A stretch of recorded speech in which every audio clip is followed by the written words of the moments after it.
Hey, David Jolly, about your old legislative body, there is one more move.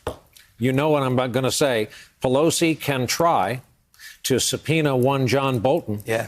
Special session, House of Representatives, walking and chewing gum on, say, Monday. We got nothing else going on. Would you be down for that? I'd say hold your powder until the book comes out. Listen, House.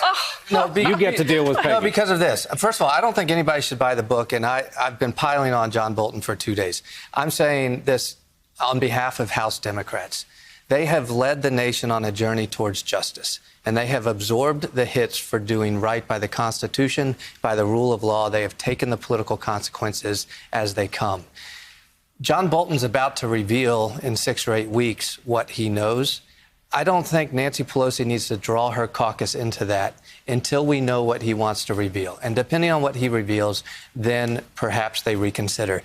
But I love what you said about Lamar Alexander, because right now, the first draft of history is being written about the impeachment of Donald Trump.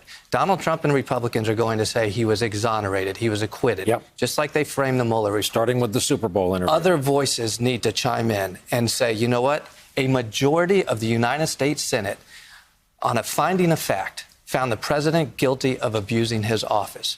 Every single Democrat did. Lamar Alexander did. Murkowski did. Marco Rubio did. And we're going to see 5 or 10 more Republican senators in the next week say Donald Trump did wrong. Well, you know what, Mr. President? A majority of the United States Senate found you guilty of abusing your office. They may not have voted to remove you from office, but you have been found, as a matter of fact, to be guilty of abusing your office. It is important that that draft of history be written alongside what the president's going to try to do next week.